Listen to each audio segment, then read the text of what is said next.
नमस्कार साथियों, स्वागत आपका बिहार न्यूज में। चलिए बात करते हैं बिहार की बड़ी खबरों के बारे में, लेकिन उससे पहले अगर आपने चैनल को सब्सक्राइब नहीं किया तो सबसे पहले चैनल को सब्सक्राइब करके बेल नोटिफिकेशन ऑन कर दें, वीडियो को लाइक कर दें ताकि आने वाले जरूरी अपडेट्स आपको सबसे पहले मिलते रहें। तो चलिए बढ़ते हैं खबरों की ओर।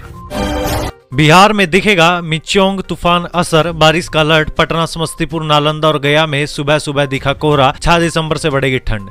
बंगाल की खाड़ी में चक्रवर्ती तूफान मिचोंग के कारण आंध्र प्रदेश और तमिलनाडु में अगले 2 से 3 दिन बारिश का अलर्ट जारी किया गया है। उड़ीसा, पुडुचेरी और पश्चिम बंगाल में बारिश की आशंका है। इसका प्रभाव बिहार पर भी पड़ेगा। 6 दिसंबर को तूफान की वजह से औरंगाबाद, रोहतास, भभुआ, गया, नवादा, जमुई और बांका जिले में हल्के से मध्यम स्तर की बारिश होगी। वहीं 7 दिसंबर को पटना सहित दक्षिण बिहार के जिलों में कहीं हल्की तो कहीं मध्यम स्तर की वर्षा होने की संभावना है। मौसम विभाग के मुताबिक मिचोंग आज आंध्र के तट से टकराएगा। इस दौरान हवा की गति 100 किलोमीटर प्रति घंटे रहने की आशंका है। बिहार में पंचायत उपचुनाव की तारीखों का ऐलान। 28 दिसंबर को वोटिंग दे, जानिए पूरा स्केड्यूल।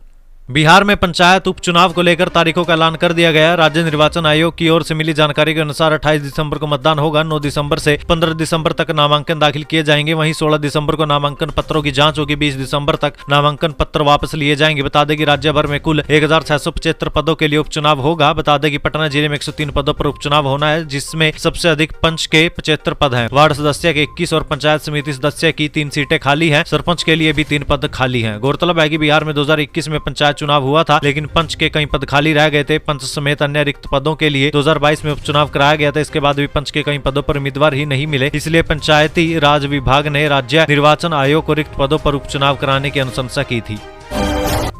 बिहार बोर्ड मैट्रिक और इंटर परीक्षा की डेट शीट जारी है। 1 से 12 फरवरी तक 12वीं के एग्जाम। बिहार विद्यालय परीक्षा समिति पटना की ओर से बिहार बोर्ड वार्षिक परीक्षा 2023 का टाइम टेबल कल जारी कर दिया गया। बिहार बोर्ड कक्षा 12वीं की सैद्धांतिक परीक्षा 1 फरवरी से 12 फरवरी 2024 तक आयोजित की जाएगी। वहीं माध्यमिक वार्षिक परीक्षा 15 फरवरी से 23 फरवरी 2024 तक आयोजित की जाएगी। इसी के साथ ही आगामी बोर्ड परीक्षाओं की गतिविधि और विभिन्न परीक्षाओं का वार्षिक कैलेंडर 2024 भी जारी कर दिया गया। इंटर परीक्षा में पहले दिन बायोलॉजी का पेपर होगा। वहीं आखिरी दिन 12 फरवरी 2024 को अतिरिक्त विषय जैसे मैथिली या संस्कृत का पेपर होगा। माध्यमिक यानी मैट्रिक परीक्षा के पहले दिन मातृभाषा जैसे हिंदी, मैथिली आदि का पेपर होगा। मैट्रिक परीक्षा 2024 के अंत में आखिरी दिन 23 फरवरी को व्यावसायिक ऐच्छिक विषय का पेपर होगा। बिहार बोर्ड कक्षा 10वीं और 12वीं परीक्षा का टाइम टेबल समिति की आधिकारिक वेबसाइट secondary.biharboard.online.com पर भी देखा जा सकता है। अभ्यर्थी यहां दिए डायरेक्ट PDF फाइल लिंक पर भी बिहार बोर्ड की परीक्षा की डेट शीट देख सकते हैं।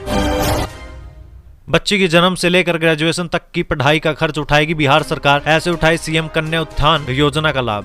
बिहार की राज्य सरकार गरीब बच्चियों के लिए कई कल्याणकारी योजनाएं चलाती है। इसी क्रम में सीएम कन्या उत्थान स्कीम भी है, जिसके तहत लड़की के जन्म होने से लेकर उसकी पढ़ाई तक अलग अलग किस्तों में 50,000 रुपए देती है। दरअसल सूबे की सरकार की मंशा इस योजना के जरिए बाल विवाह, कन्या भ्रूण जैसे अपराध को खत्म करना है। अब तक 2 लाख से अधिक लड़कियों को इस योजना का लाभ मिल चुका है। आज हम आपको बता रहे हैं कि आप इस स्कीम का लाभ कैसे उठा सकते हैं। मुख्यमंत्री कन्या उत्थान योजना के तहत सरकार कई किस्तों में बच्चियों को आर्थिक सहायता देती है। जैसे जन्म के समय माँ बाप को 2,000 रुपए की पहली किस्त मिलती है। ऐसे ही 1 साल पूरा होने पर आधार रजिस्ट्रेशन के समय 1,000 रुपए, 2 साल की उम्र यानी जब पूरे टीके लग जाते हैं तब 2,000 रुपए, और इसी तरह बच्ची के एडमिशन से लेकर 9वीं कक्षा में पढ़ाई के दौरान अलग अलग चरणों में प्रोत्साहन राशि दी जाती है। इसके बाद 12वीं पास करने पर 10,000 रुपए और स्नातक की पढ़ाई पूरी करने पर 25,000 रुपए की आर्थिक मदद दी जाती है। अगर आप भी इसका लाभ लेना चाहते हैं तो सबसे पहले आवेदक बिहार का स्थायी निवासी होना चाहिए। आवेदक के परिवार में कोई सरकारी पेशा में नहीं होना चाहिए। ऐसा एक परिवार से अधिकतम 2 बच्चों को इस योजना का लाभ मिलेगा। शादी की स्थिति में इस योजना का लाभ लड़कियों को नहीं मिलेगा। जनरल के टिकट पर स्लीपर में चढ़ा टीटी ने दिया धक्का, मौत। भतीजा बोला फाइन ज्यादा ले रहे थे, हमें चलती ट्रेन से जबरन उतारा।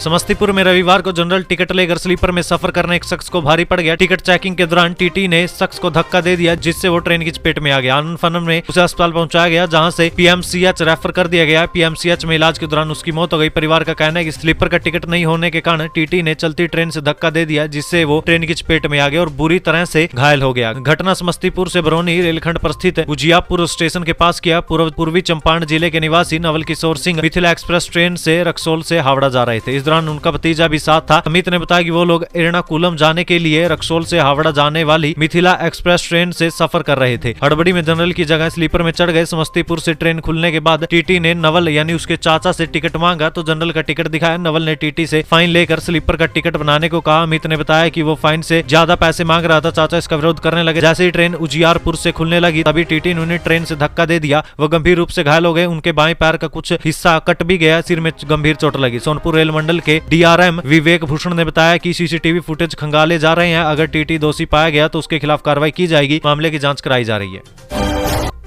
बोधगया में बुद्ध की 100 फीट लंबी स्लीपिंग प्रतिमा 13 कट्ठे में बनी देश की सबसे लंबी और 30 फीट ऊंची मूर्ति।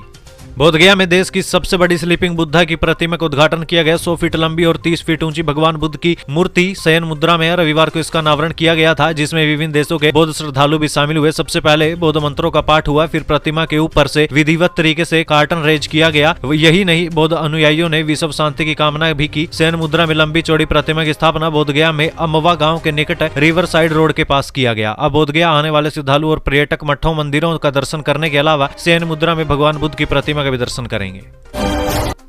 पद्मश्री सुधा वर्गीज बोली, बिहार में शराबबंदी गलत। 75 से 80% मुसहरों का इसी से चलता है घर, सरकार करे वैकल्पिक व्यवस्था।